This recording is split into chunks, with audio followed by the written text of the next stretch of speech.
Então tá, posso começar? Tá bom. Primeiro eu quero agradecer a confiança da Marina e da Isa, o convite, né, de me colocar aqui como mediadora nessa conversa, mas... Falar mais perto? Tá bom, então... Então, eu quero agradecer ao Instituto, quero agradecer a Marina, a Isa, que me confiaram essa honra mesmo de sentar e poder mediar essa conversa que me interessa muito. Eu acho que ela tem muito a ver com os nossos processos motivadores, nossos processos criativos. E aí, quando eu estava pensando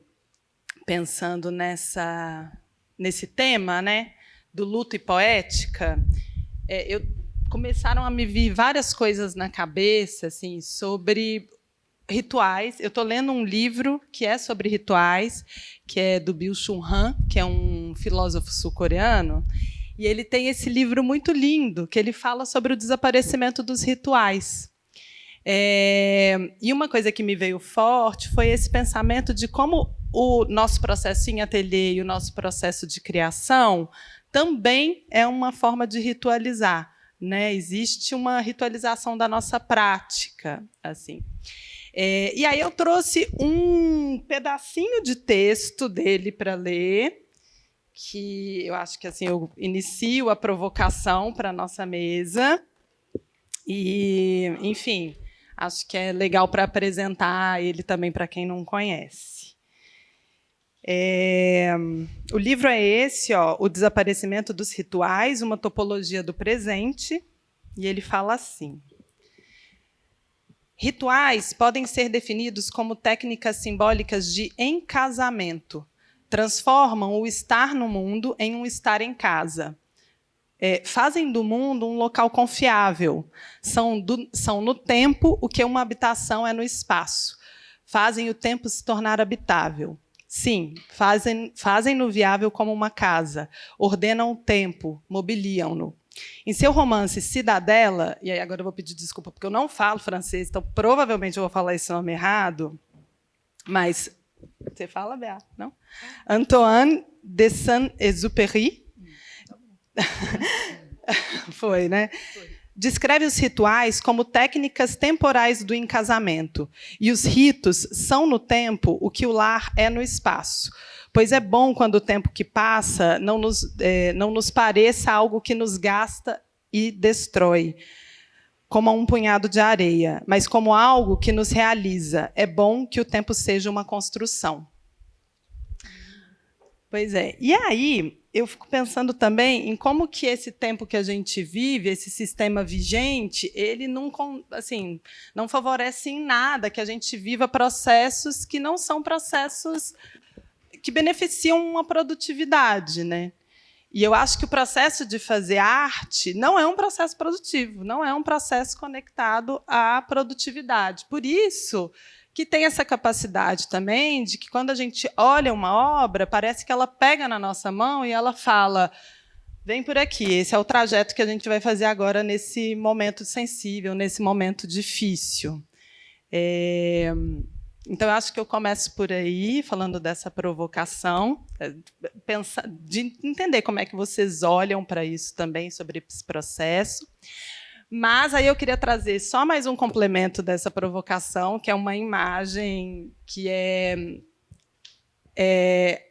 uma imagem do tarô, que é a carta da morte. Eu não sei se vocês já viram essa carta, não sei se alguém se interessa pelo tarô, mas é uma prática que eu sou muito apaixonada, e eu acho que tanto o tarô quanto a obra de arte são dispositivos e são ferramentas que dão conta de trazer para a imagem e para a superfície coisas que a gente ainda não sabe dar o nome, assim, esses sentimentos inomináveis. E a carta da morte, fazendo uma introdução muito rápida, ela é uma carta que a gente tem uma sequência de cartas, que são 22, que são os arcanos maiores. E, quando a gente coloca elas em ordem, tem ali uma contação da jornada do herói. A carta da morte, que muitas vezes a gente imagina que seja um fim, ela é uma carta que ela está no meio do tarô. Então, ela não é sobre o fim, ela é sobre uma transformação profunda, né? Então, nela a gente tem alguns elementos, tem esse personagem muito forte que determina essa passagem, essa transformação, que é impossível de fugir, mas, no fundo, a gente tem um rio, a gente tem um barqueiro que faz essa passagem e a gente tem um dia nascendo. Então, mesmo a noite mais escura, ela tem um dia que nasce depois.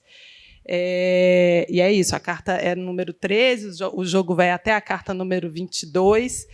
E aí, somando com a minha provocação anterior, eu tenho uma primeira pergunta para vocês, que é, como artistas, quais são os rituais que permitem vocês habitar o mundo, fazer morada para a dor e, mesmo em luto, mesmo na noite mais escura, confiar que o dia vai nascer?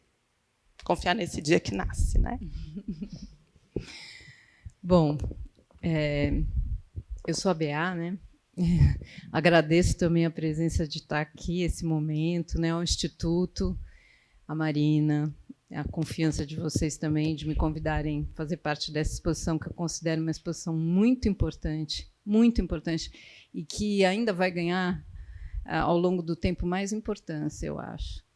E, para mim, é uma honra, um prazer estar nessa exposição com essas artistas, né? Acho que é um grupo de mulheres muito especiais. Então, fico honrada com isso.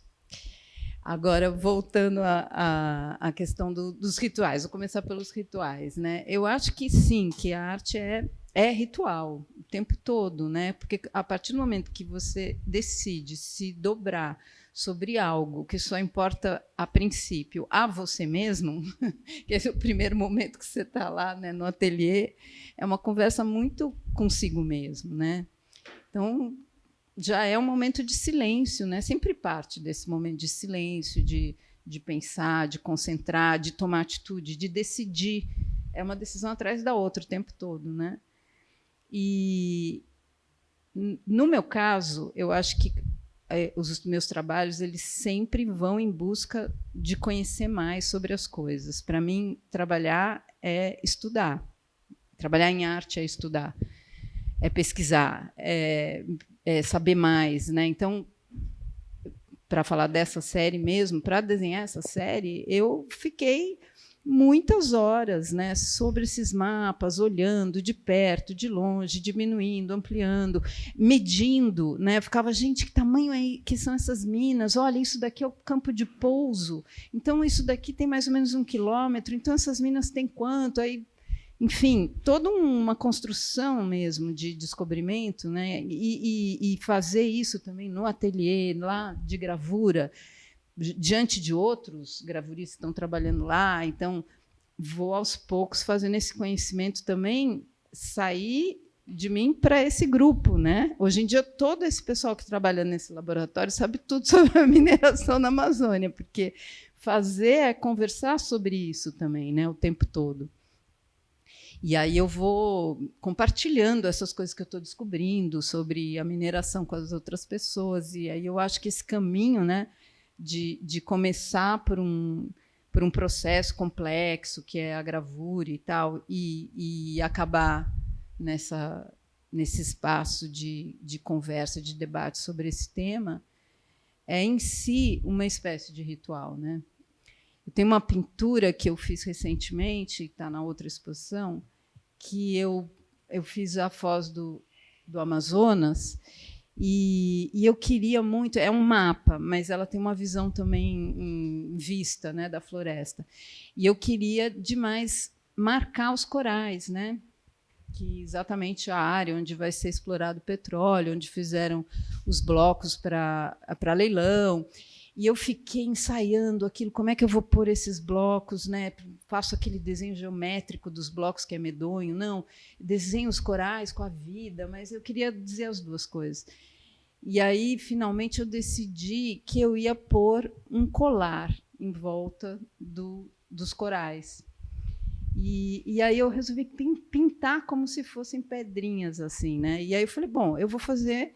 É uma reza, isso é um rezo, né? Eu vou pintar cada bolinha dessa e eu vou passar o tempo todo pensando que eu quero que esses corais sejam preservados. E eu vou fazer disso um gesto de amor pelos corais, né? Um mantra. Né? Como se eu estivesse segurando o terço, né? Para a gente que é da religião, que aprendeu, viveu, foi criado na religião católica, é o terço. Né? Mas tem, hoje em dia, também, né, outros símbolos de proteção de outras religiões. Né? Então, eu acho que sim, que o rito é fundamental. Agora, sobre essa questão da morte, acho que é quase como se fosse outra pergunta, né? Porque é isso, eu acho sim que o mundo, a gente está perdendo o mundo está morrendo, mas o que principalmente que a gente está vivendo é um divisor de águas, né? Então é um deadline para o capitalismo, eu vejo assim, né? Eu acho que o próprio capitalismo não vai poder continuar, né? Depois que não houver mais clima no sentido climático mesmo, né? Não vai, né? A gente sabe que a aviação, em poucos anos, se a gente continua nesse ritmo, não vai dar para ter mais aviação em 10 anos no mundo. As coisas são assim mesmo, né? A gente sabe que é isso. É impossível reflorestar depois que acabar o Holoceno, porque a gente não vai ter chuva, a gente não vai ter, né, um mundo de seca, de calor extremo. Como reflorestar? Essa floresta que estava aí, ela nasceu numa época em que o mundo vivia um clima muito mais ameno, né? Ela demorou 1000 anos para ser o que ela é. Como é que agora a gente tem essa arrogância de achar que não, vamos reflorestar, não tem problema, a gente está tirando aqui 500 mil de árvores, mas a gente vai reflorestar. Reflorestar? Cadê a chuva de Belém? Que eu ainda não vi, já estou aqui há alguns dias. Então, a gente está num limite mesmo, né? E eu acho que é isso, vão ser anos muito difíceis. Eu não tenho a menor dúvida, mas alguma coisa há de nascer, né, de tudo isso. Então, se a gente está sempre junto das crianças, e a gente está aqui tentando proteger as crianças, né, os que vêm. E eu acho que as pessoas, ao longo do tempo, vão acabar se conscientizando. Conforme a situação vai piorar, né, radicalmente, a consciência vai chegar. Assim esperamos, né? Boa tarde a todo mundo. Meu nome é Mari de Sá e eu sou autora do livro de artista 270 e fui convidada para essa exposição que, para mim, foi um prazer enorme, é um marcador de águas aqui para mim, e agradeço muito essa formosura da Helena Talimbert, junto com o Instituto, que me proporciona abrir uma fala, né? Eu falo diretamente sobre as 270 vítimas da barragem e mais as 2 crianças. Eu faço essa separação exatamente porque o que eu coloquei no meu livro, especificamente, foi os RGs de quem foi vitimado, né? As 2 crianças ainda não estavam nascidas, não estavam registradas, mas tem muitos trabalhos aí que registram a presença delas. Então, respondendo aqui da colega aqui, nossa, é tão amplo, eu fiquei viajando aqui sobre como é que seria esse processo, como é que foi. Uma pergunta que me fizeram, como é que você resolveu fazer um trabalho sobre isso, né? Assim, porque eu, pessoalmente, eu sou uma pessoa espiritualista, né? Então, eu acho assim, eu aprendi assim, que ninguém passa na sua vida por um acaso. E sempre que passa, ela vai deixar um pedacinho de você, né? Em você, né? Então, eu estava, como qualquer outro telespectador, vendo as notícias da tragédia, e isso me captou a minha atenção, e que, por acaso, nessa época eu estava fazendo o meu curso de artes visuais na Belas Artes, e aí eu tinha uma necessidade muito grande, de expressar isso de alguma forma, essa minha dor, esse meu luto. Eu estava curtindo esse luto pelas pessoas, e eu estava achando um absurdo imenso do tamanho do planeta, ter o tanto de vítimas que se teve, e tão pouco fazer e tratar essas vítimas como se fosse nada. Nós vamos só indenizar, e eu estou falando aqui não é sobre os processos burocráticos que envolvem. Eu não estou falando sobre a mídia, não estou falando sobre a televisão, eu estou falando sobre o sentimento. Eu estou falando do ser humano em si, mas não é nem em si, porque essa carcaça aqui que nos abarca, a gente vai deixar. De alguma forma, nós vamos deixar ela. Mas eu, como pessoa espiritualista que sou, para mim, eles não morreram, eles passaram para outro estágio. E aí eu fiz questão de tentar explicar isso dessa minha forma. Esse foi o meu processo. Então, por isso que eu digo, atinge outro patamar, que não é esse que daqui terráqueo, né, vamos dizer assim, que a gente está falando. Aí eu quis representar através dos RGs, na data que aconteceu a tragédia, foi quando eles renasceram. Se tornam presentes entre a gente, para a gente estar lembrando, para a gente estar revivendo, para a gente falar do que está acontecendo no planeta e todas as suas consequências. Por isso que eu sempre estou falando assim, gente, o que nós estamos fazendo? O que a gente está fazendo? O que a gente pode fazer? Então, é uma coisa assim que eu estou sempre interligada com isso, né? Por isso, de agora a poucos instantes, eu falar, não, por favor, plante uma árvore, né? Por favor, questione, manda aviso para esses atores, atrizes aí que falam bem da Vale, que eles estão errados, e a gente disseminar quanto mais essa ideia, né, de a gente estar acabando com o planeta. A gente está acabando com o planeta, ou ele está passando por uma transformação, que não diga que a sua carta, né? A carta da morte, que é da transformação. É uma coisa que a gente pergunta assim, será que a gente deixar a Vale à vontade, né? Olhar, cruzar os braços, assim, não, fique à vontade, faça o que você quer, né? Daqui a pouco vai ter assim, né? Você vai querer comer uma comida, vai estar ali um monte de pedrinhas de ouro no seu prato. Já está cheio de microplástico, né? Microplástico então. Nós já estamos comendo. E todas essas coisas assim, então você fica assim questionando, mas aí, o que você faz? Sempre tem que começar por você mesmo. E o meu processo é esse.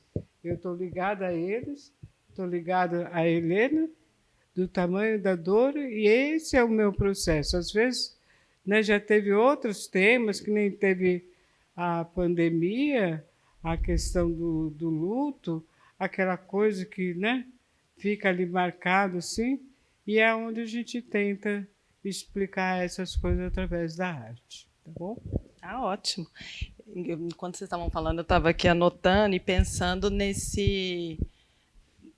como esses processos de repetição dentro do próprio ateliê levam a gente também, como o ritual conecta a gente a um sentido de comunidade, né? Tira de um espaço de individualização, porque ainda que seja um impulso muito íntimo, né? Então, quando a gente vê um assunto, a gente não sabe justificar exatamente por que isso nos comove, mas tem uma urgência de manifestação, precisa colocar para fora, né?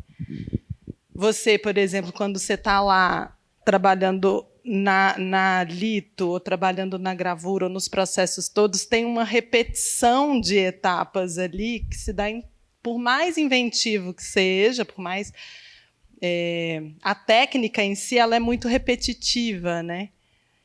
E fiquei pensando na sua produção de todos essas identidades também, assim, esse lugar repetitivo e de sacralização do próprio objeto e das ferramentas, né? Como se a gente também honrasse assim essa função da matéria, né? Assim, essa nossa negociação com a matéria e tudo isso. Bom, a nossa conversa está super livre, descontraída, a gente não tem um formato. Então, acho que quem quiser compartilhar outros processos, compartilhar também como que vocês entendem isso sobre os rituais, sobre processos de criação, sobre processos de luto, como que isso se deu. E se vocês quiserem também falar mais sobre isso, sobre... Eu só queria comentar uma coisa da técnica, né? Eu acho que a técnica, a gente tem que amansar a técnica. Eu acho que é assim, muito importante isso para os artistas, porque ela é um instrumento, sem dúvida. Você dominar, você tem que estar sempre aprendendo e tal. Mas aprender também a viver com os erros, né? As coisas que dão errado no dia a dia de lidar com a técnica, né? Usar o erro como uma forma de linguagem também, dialogar com o erro. O erro, quando ele aparece, ele traz para você alguma coisa, né? Uma coisa nova no processo, o inesperado. Eu acho uma delícia isso, né? Eu vejo assim os artistas mais jovens que eu conheço dos ateliês, eles ficam irritadíssimos. Qualquer coisa que não dá certo, fica todo mundo nervoso, brigam com as pessoas porque isso aqui não deu certo. E eu fico lá, gente, eu sou da geração de que não deu certo, que bom, vamos conviver agora com o novo, né? A arte é isso, é você saber enfrentar também, né? E aprender com o que não dá certo e fazer outras coisas que não estavam previstas, né?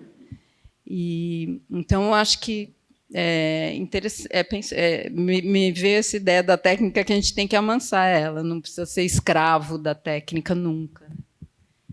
Então, deixa eu só colocar assim, como é que era o processo, porque assim, era trabalhar com a internet e fazer cada documento ali.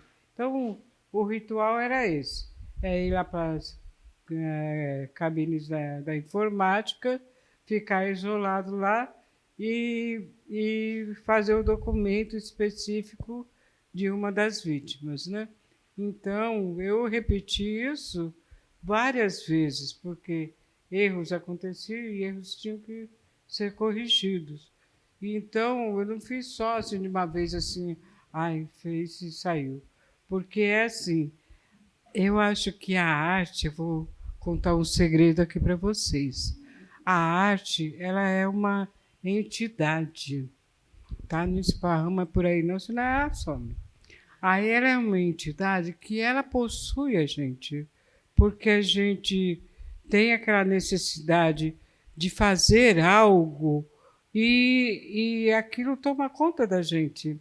E então, o sim ou não, o quando está bom, quando atingiu o patamar de satisfação, é uma coisa que vem do corpo ali, o corpo sente essa presença. Então, o ritual era chegar na faculdade, ir para a cabine, mas cada vez que eu pegava, e essa era a grande experiência que eu vivi durante 3 meses, aí era cada nominho que você pegava, aí eu, quem é você? Né? Aí onde eu me deixava ali, ia pesquisar na internet tudo quem era, quando eu conseguia, né, ver fotos, né? Aí veio.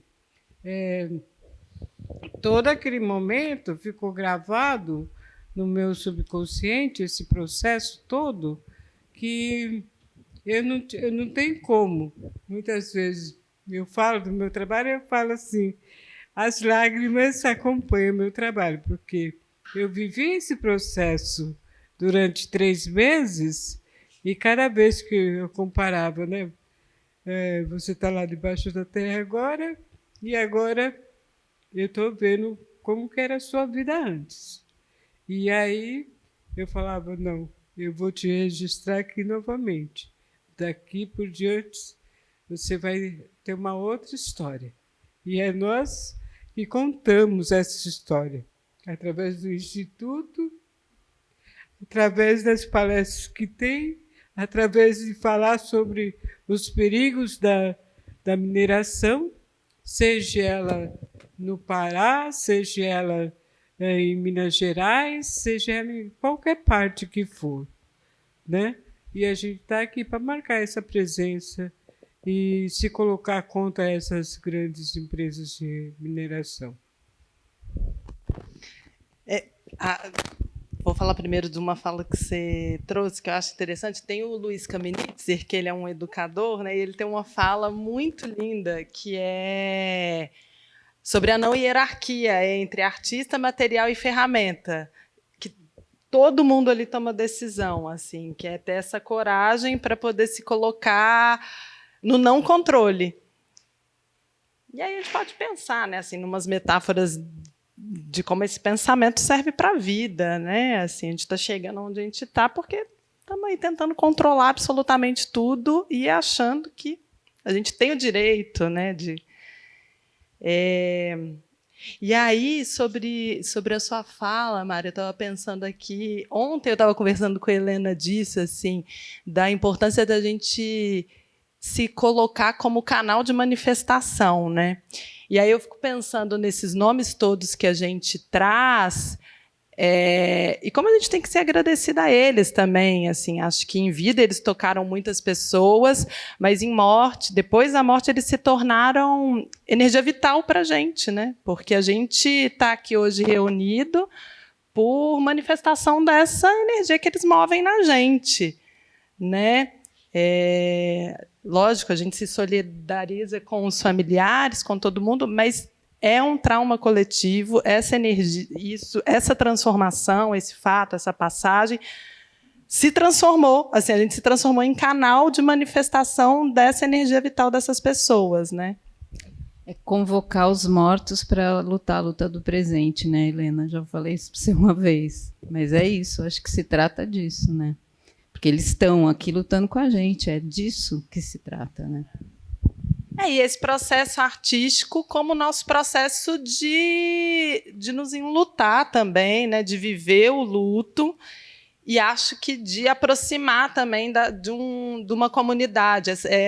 O ritual, ele te tira a individualidade, te coloca na comunidade, né? Te coloca num comum. E acho que essa investigação do processo artístico voltado para esse aspecto do luto tem muito a ver com esse lugar do ritual nesse sentido, assim, ir para o comum, né? A gente, ou poder realmente se colocar num lugar de alteridade, né? Eu acho que você, quando vive o processo ali de ler história por história, você se aproxima, você consegue se colocar um pouco mais perto do que é uma vivência que as pessoas que perderam seus familiares viveram, né? Enquanto eu bordo, enquanto as pessoas leem durante a feitura desse bordado, é isso também, a gente se aproxima e dá tempo do luto acontecer e do luto percorrer o tempo que ele precisa para a gente se sentir em casa de novo e não completamente solto no mundo, a Deus dará. Sabe, eu tenho pensado muito nessa coisa da consciência, né, que a gente fica também o tempo todo falando, precisamos conscientizar as pessoas, mas a sensação que eu tenho, Liz, é que a maior parte das pessoas está distraída. A palavra certa é essa. As pessoas estão no joguinho, as pessoas estão assistindo Olimpíada, as pessoas estão no mega show, as pessoas estão na rede social, as pessoas estão o tempo inteiro, estão fazendo turismo de massa. É uma concentração na distração, sabe? Assim, eu não quero saber o que está acontecendo no mundo, né? Por um lado, tem isso. E o outro lado é a própria indústria do capitalismo que se aproveita disso para distrair as pessoas, né? Então, eu estou fazendo compras e eu não posso pensar nisso agora, né? Toda uma mobilização do mundo em distrair as pessoas. A gente está à beira de uma catástrofe inacreditável e as pessoas estão simplesmente se distraindo em todas essas ou outras atividades, né?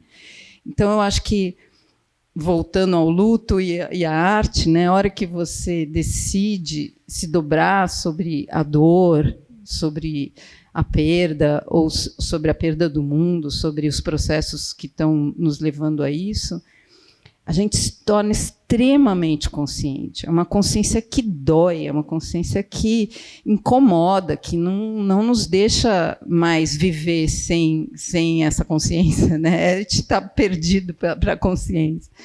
E a arte acaba sendo, ao meu ver, o único caminho. Não consigo imaginar outro caminho. Um caminho único que é possível de, pelo menos, estou expressando, ao menos estou tendo a oportunidade de mostrar essas imagens, ao menos estou sendo entrevistada publicamente, podendo falar isso, né?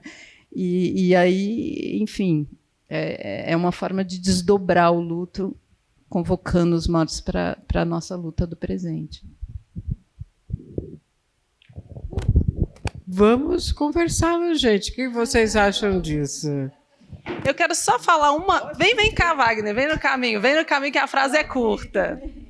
Não, é porque você está falando da falta de atenção e da atenção, né? E aí, dentro desse livro ainda, tem uma frase que eu acho linda, que é: a atenção é a reza natural da alma. E isso, assim, falando... Isso.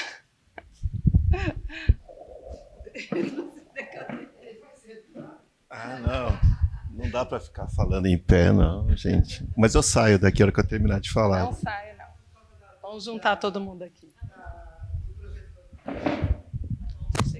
Beleza. É um comentário em cima da fala da BA, que as pessoas estão distraídas. E eu estava até no celular olhando uma coisa nessa direção que eu queria lembrar, e a minha memória falha muito ultimamente. E aí eu achei o que eu queria, que é o mal-estar civilizatório de Freud, né? E eu tenho uma sensação de que as pessoas não estão distraídas, no sentido de como uma escolha, né?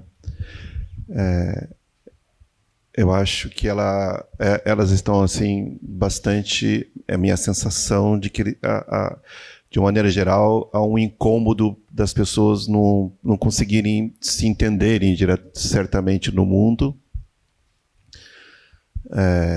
por conta de tudo que está acontecendo, e que a grande maioria das pessoas elas têm um sentimento de impotência, de que podem contribuir de alguma forma para resolver as coisas. E para mim, no fundo de tudo isso, é que, e você pontuou bem, é o capitalismo, para mim, que torna tudo mercadoria, inclusive o meio ambiente. Quer dizer, a questão ambiental virou mercadoria também, a tal ponto de que se vende crédito de carbono. Isso é uma mercadoria, né, dentro desse contexto de crise climática. Achar um jeito de comercializar, de vender, né? Por mais incrível que pareça, e do meu ponto de vista estúpido que é vender o direito do outro estragar, degradar o ambiente. Porque crédito de carbono é isso, né? É quando as empresas podem comprar o seu direito de degradar, né, dizendo que está compensando em outro lugar o que ela está fazendo aqui. Então, esse tipo de, né, avanço do capitalismo, onde tudo é mercadoria, e quando nós estamos nas redes sociais, né, de graça, navegando nas redes sociais, a gente muitas vezes não se dá conta que não é de graça. Nós somos o produto, né? Nós somos a mercadoria, porque o nosso comportamento nas redes sociais é vendido para nos entregarem os produtos que mais se adequam ao nosso comportamento nas redes sociais. Então, nós viramos o produto. De novo, mercadoria.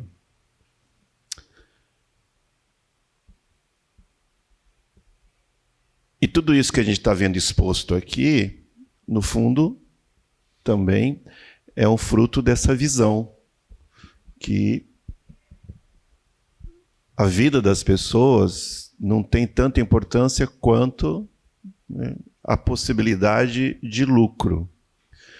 Então, a degradação que o meio ambiente faz, né, com todas essas imagens que a gente está vendo aqui, ela tem uma única, né, intenção, é de gerar lucros aos acionistas das mineradoras.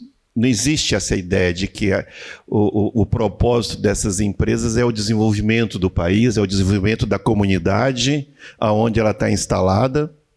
Não passa na cabeça dessas pessoas, até porque os donos dessas mineradoras estão espalhadas pelo mundo, pulverizados em ações que elas nem têm ideia exatamente de onde estão as minas das suas mineradoras. Por isso que aí eu volto nessa ideia de que as pessoas, elas não estão distraídas por opção. Elas estão sendo distraídas, né, por esse movimento de tornar tudo mercadoria, de tal forma que as pessoas precisam consumir, e elas ficam completamente perdidas, né, nessa demanda por consumo, e elas não podem consumir tudo que, né, é ofertado a elas. E existe até uma expressão muito nova de quem está nas redes sociais, que é o medo de estar perdendo alguma coisa, que gera uma ansiedade e uma depressão também, que já foi percebido isso pelos psicólogos e psiquiatras, das pessoas que acham que não estão conseguindo dar conta de acompanhar tudo que passa nas redes sociais, nas notícias, os posts, né? Gera toda essa ansiedade. Então,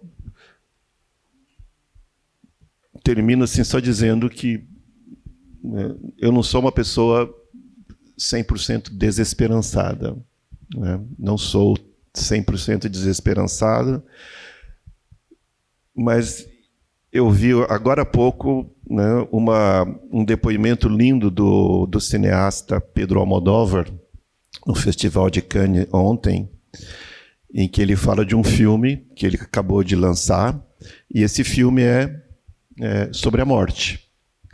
E aí ele diz assim, olha, o meu filme não é exatamente sobre a morte, é sobre empatia e solidariedade. E que eu acho que é isso que nos resta. Independente se a humanidade tem futuro ou não, independente se a gente vai conseguir resolver essa crise climática e se há ainda, né, um possível, né, restauração do planeta, eu acho que tudo que a gente está fazendo tem a ver com empatia e solidariedade por aqueles que estão à nossa volta.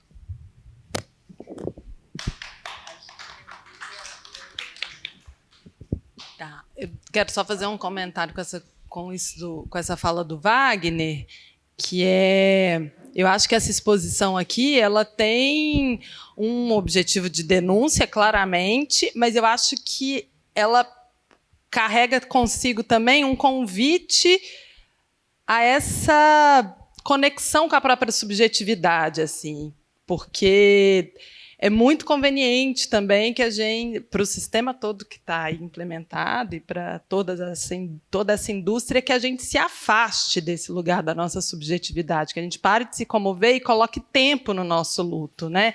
Que o luto tem que durar 1 ano, depois eu tenho que estar trabalhando e produzindo. Então, eu acho que essa exposição, e aí eu acho que eu vou puxar a sardinha, assim, por ser feita toda por mulheres, assim, eu acho que a gente, tendo filhos ou não tendo, carrega consigo também, sei lá, acho que a gente sabe o que intuitivamente talvez seja gerar uma vida, assim, o trabalho que é para um corpo gerar uma vida. Então você não tira a vida dos outros assim tão facilmente, porque é muito trabalho para você poder gerar uma vida, né? Não é nada simples assim. E eu acho que tem isso. Então é uma exposição que ela denuncia, mas eu acho que ela também convida muito para que a gente possa se aproximar da própria subjetividade, assim, se conectar e voltar a criar relações, né? Pronto. Quem mais? Cadê o Gui?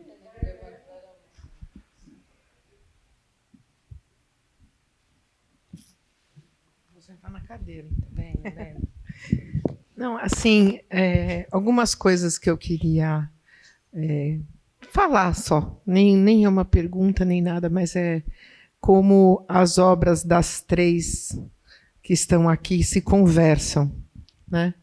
Porque a sua, Liz, assim como a da Mari, traz a concretude dos nomes, né? Quer dizer, a concretude daquilo que de fato aconteceu.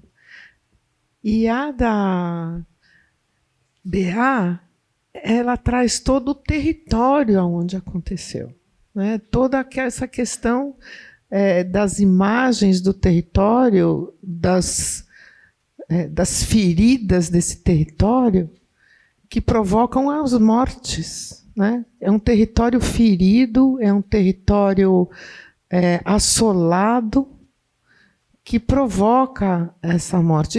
Essa questão me veio assim muito clara, né? E é tão interessante porque uma está ali do lado, a outra está do outro lado, e elas estão se conversando, estão dialogando, né? Eu achei assim uma coisa muito bonita de ver. E sobre o processo criativo, aí eu tenho uma pergunta. Eu estou tentando começar a escrever um livro, né? Que é uma linguagem completamente diferente da arte de vocês. E a maior preocupação que eu tenho é assim, além de eu ser a minha primeira leitora e ser a maior crítica de um trabalho que eu vou fazer, no momento em que estiver pronto esse livro, que esse livro for ser publicado, eu já não sou mais dona, ele já não é mais meu, né? Ele já está sujeito a interpretações, a leituras, a uma série de críticas, enfim, seja lá o que for. Então, eu estou tomando muito cuidado com a linguagem que eu vou falar isso, porque não dá para falar de um assunto pesado dessa forma, como é a tragédia toda, sem que eu tente colocar palavras menos pesadas. É muito difícil, né? É muito difícil.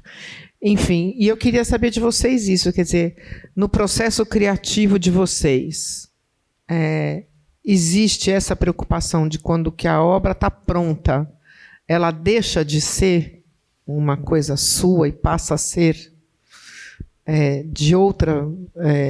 em outra dimensão, quer dizer, passa a ser olhada pelos outros e aí então sujeita a toda uma interpretação, críticas e, enfim, olhares, enfim. Queria que vocês falassem um pouquinho disso, para me ajudar mesmo. Então, para mim, a minha obra ela chama especialmente a atenção, porque as pessoas, ela é muito chamativa. Diferencia porque é um nicho que tem do mercado artístico, essa questão do livro de artista, né? Aí eu tenho que ficar explicando, algumas pessoas pedem explicação do que é um livro de artista, e então ver os RGs e tudo, e aí elas vão procurar saber o montante dos RGs que tem ali, e aí chama essa atenção, né? Especialmente, né? Aí, no fim do processo, ficou observando as pessoas que olham, né? Elas ficam comovidas, é como se eu pegasse todo aquele meu choro pelos 270, e eu sei que são 272, e aí elas levam um pedacinho para elas, sabe? Elas ficam imaginando, pensando, e aí isso acaba reverberando, né? Helena, acho que a única coisa que eu posso te dizer que pode te ajudar é que eu, depois que eu fiz 60 anos, eu perdi o medo de tudo. Pode acontecer qualquer coisa, pode dar tudo errado, os trabalhos podem não agradar, sabe? Qualquer coisa que acontecer, para mim não tem mais nenhum, sabe? Meus filhos estão criados, as coisas já se resolveram na minha vida, o meu currículo não precisa ser construído, né? Que tem essa coisa da juventude, tudo que eu fizer vai contar a vida toda. Não, para mim tudo isso acabou. Então, me senti muito livre, sabe? Assim, o que eu fizer está feito, eu quero fazer mais. Eu estou sempre só pensando no próximo, eu estou sempre concebendo um monte de coisas que não vão dar tempo de eu fazer. Também tem o outro lado, né? Puxa, eu estou na urgência. 1000 ideias e pouca energia também física, né, nessas alturas. Mas eu acho que esse desprendimento, sabe? A obra, depois que ela aconteceu, não há nada o que fazer. Então, não precisa ter medo. Eu já passei desse medo. Então, você pode ficar sem medo. Eu tiro o seu medo. Tem mais fala? Eu concordo com a Bea aqui. Assim, eu acho que é um exercício de se colocar vulnerável mesmo, né? Mas o que é a vida se não isso também, né? Assim, acho que a gente... sei, assim, quando a gente consegue se liberar de alguma ansiedade de atender uma expectativa que vem de fora e consegue realmente, assim, que não é a todo momento, mas se colocar como um canal disponível para o que quiser se manifestar, aí flui mais fácil, sabe? Flui mais rápido, eu acho, assim. E aí acho que a coisa também se realiza na potência que ela quer ser. Assim, eu acho que tem milhões de motivos para você querer escrever um livro. Seja, não sei, vou chutando, assim, mas denunciar ou dar vazão para o próprio sentimento. Só que só vai descobrir escrevendo, né? Não tem muito como antecipar. Eu acho que tem que colocar a mão no papel e ver. Ou então tem pessoas especializadas. A Mari, ela falou antes disso dessa manifestação do espírito, né? Assim, da arte como entidade, né? Então, acho que é um pouco disso também. Exatamente. Acho que o livro da Helena já está pronto, né? Só falta ela se expressar, porque a cada acontecimento, a cada registro que houve, desde aquele dia, né, as coisas estão tudo registradas. O que você vai pôr é a sua emoção ali, né? E, às vezes, é interessante, tem profissionais, né, que escrevem o livro segundo o que você quer dizer. E talvez esse profissional te ajude bastante, porque toda a documentação, você mesmo já é a presença viva disso. É só colocar em palavras ali. Confiar no processo também, né? Acho que é bem essa história, assim. O processo é o que existe só, né? Obrigada, Helena. Cadê? O Gui também? Ele até assustou agora. Que a gente... Esqueceu da pergunta. Vem, que vem no microfone. Mas é para gravar.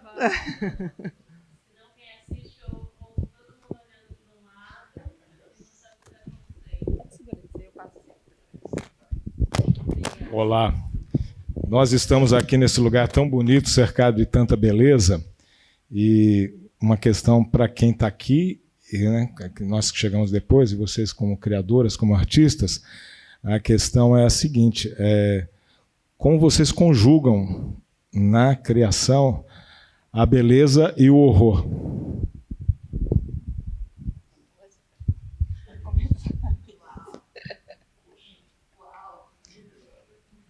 Nossa, é uma pergunta, né? Não, e esses dias eu aprendi uma palavra que é luminoso, né? Que é o que contém esse lugar da maravilhosidade, do assombro da vida, né? Eu acho que eu não sei te responder, assim. Eu acho que não sei colocar em palavra. Eu acho que muita coisa acontece. Nesse trabalho, por exemplo, quando eu comecei a fazer, eu tinha uma preocupação muito, muito, muito grande de que ele não viesse como uma reprodução da tragédia, né? Então, algumas ideias vieram assim de tingir esse tecido, e depois eu entendi que não cabia. Então, tem uma coisa da manifestação dos nomes, né? Estão todos ali escritos, mas ele vem também assim num lugar de sobrepor a tragédia. Então, a morte é um fato dessas vidas, mas não pode ser o que define totalmente essas vidas. Elas são muito maiores do que esse fato. Esse fato compõe a narrativa delas de história, né? Mas, sei lá, eram pessoas que gostavam de amarelo, de comer tacacá, que vieram a Belém, que nunca vieram, que tinham outras histórias que compunham essas vidas. Isso, para mim, era muito forte, sempre foi muito forte. Mas é porque eu acho que quando a gente está em ateliê, esse pensamento lógico de como é que eu vou equilibrar a tragédia, o assombro e a maravilhosidade, ele não é calculado, né? Ele vai acontecendo e você vai dando tom, e às vezes é isso, tem algo que te manda parar e te manda tomar uma outra decisão, mas ele não é tão consciente, né? Assim, é uma coisa que eu sinto. Eu acho que tem coisas estéticas que a gente consegue decidir, mas essa medida, eu não sei falar disso, não. Não sei como é. Acho também bem desafiadora essa sua pergunta, Guilherme. Assim, acho que tem um momento na história, que foi logo depois da Segunda Guerra, que esses artistas que trabalhavam com horror, eles foram chamados de sublime, né? Esse sentimento, que é o sentimento para além do belo e do horrível. Mas eu acho que eu concordo com a Lisa. Assim, no fazer, a gente não conjuga mesmo, a gente não está lidando com isso, né? Agora, o que eu percebo no meu trabalho, especialmente, é que ele é um trabalho que evoca assim, a coisa mais clássica da beleza mesmo, né? Composição, as imagens são bem compostas, são bem organizadas, as cores são, sabe? Eu percebo isso. E ao longo do tempo fui percebendo, né? Trabalho muito com pintura. A minha pintura ela tem um lado, assim, vamos dizer, realista mesmo. Então, isso, ao longo do tempo, eu percebi que é ótimo, porque traz um espectador que é menos qualificado do que esse espectador das obras de arte, que é um cara que consegue trabalhar com simbologia, né, com alegoria. O cara olha e fala, mas o que isso tem a ver com aquilo? Ele sozinho elabora todo um pensamento, né? E ao passo, quando você trabalha, seu trabalho tem uma linguagem mais direta mesmo, né, e que opera com essa questão da beleza, de uma beleza bem conjugada, assim, eu acho que tem essa força, esse apelo, que é o apelo de furar as bolhas, né? Que eu também conversava ontem com a Helena. Eu quero chegar nesse cara que não foi na galeria. Ele veio aqui, mas ele não foi na galeria, né? Não quero aquele cara que é o frequentador de aberturas de galeria. Esse é um cara que eu acho que me interessa menos, né, no trabalho. Então, o que eu tenho para falar assim é que o trabalho de vocês duas tem uma coisa em comum, que vocês trabalham, que eu posso observar assim, as cores, né, a textura, e isso dá para se ver e entender, e o assunto tratado e tudo. Já o meu, ele pega uma outra vertente, né? Que não estamos aqui falando de quadros ou o que é tradicional. Aí, então, o meu é mais concreto, é uma coisa mais direta. O que vai chamar a atenção é eles ser falado de que isso é um livro de artista. Então, a pessoa já vai imaginar, então, o que eu quis dizer com isso e tudo. Aí ela consegue ter uma ideia sobre qual é o assunto que está sendo tratado. Porque eu estou falando, em cima da fala dele, o que é o belo, o que é o horror, né? O Pablo Picasso, ele trabalhou bem isso, né? Ele fez os quadros dele, na época, nossa, todo mundo achava que era um horror e tudo, mas ele fazia aquilo tão bem que o feio parecia ser belo, né? Então, é como nós estamos colocando aqui, a gente chegou nesse ponto, que o que era para ser feio é belo. A gente conseguiu transformar nisso. Não sei se eu cheguei ao ponto da pergunta do colega, mas foi a Ninguém intenção. respondeu, né? A gente só enrolou, né? Está se sentindo contemplado?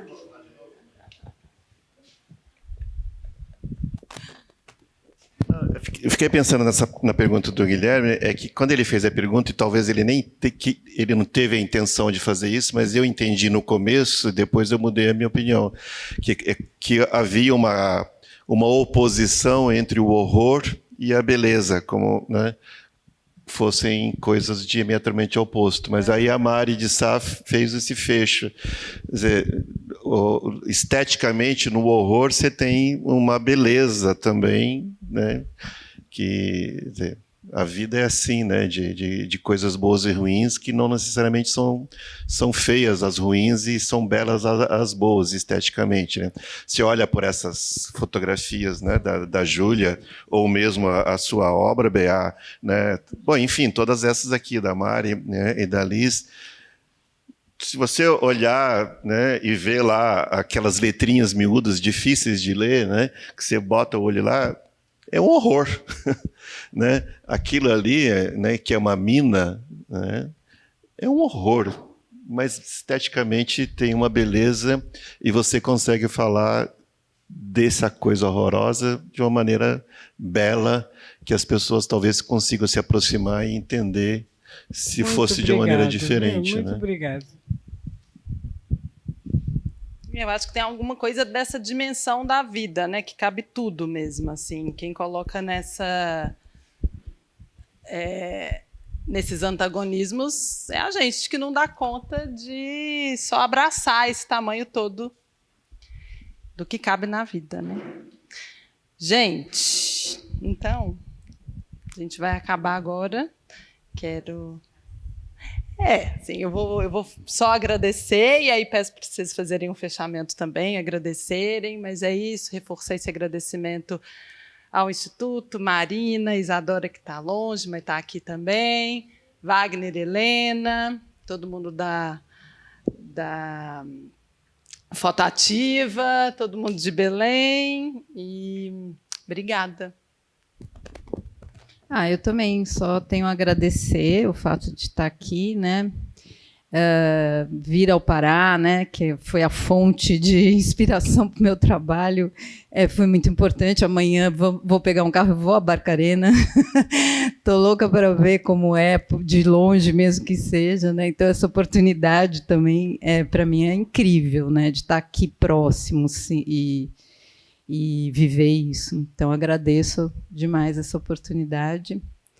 E vida longa para essa exposição aí, que é uma grande sacada da Marina e da Isadora, né? Acho que partiu delas, né? E acho que é isso. Achei muito legal da gente estar acrescentando uma artista a mais aqui. E tomara que esse processo continue, né? Cada vez que a gente for apresentar, entrar uma nova mulher, vai ser incrível isso, se a gente conseguir, né? Porque a gente vai fazer crescer esse exército de mulheres contra a mineração. Então, obrigado, gente. Eu já sou diferente. Eu adoro os meninos que tiveram por trás disso tudo e que ajudaram, colaboraram, são companheiros, são parceiros, são filhos, maridos, né, amigos que estão ali. Eu acho que a coisa sempre tem que ser bem equilibrada. Mas aqui eu quero lembrar o seguinte, na minha despedida, é toda a gratidão, não só para o Instituto, para essa questão da exposição, mas é que eu vou levar aqui do Pará, não vou ter tempo de fazer um turismo como eu gostaria e tudo, mas essas pessoazinhas que passaram por mim aqui, que são daqui mesmo, que é aquela coisa que eu falei, né? No começo eu fecho com isso. A espiritualidade é assim, as pessoas passam pela gente e deixam um pedacinho delas aqui na gente. E isso vai compondo a nossa pessoa, a nossa vivência, e a gente leva isso. No dia que a minha carcaça se for, vocês vão junto comigo também, um pedacinho de cada um de vocês. Todo o meu amor, meu carinho, minha gratidão ao pessoal do Pará, da Foto Ativa, que abriu essas portas para nós, tá bom? Muito obrigada.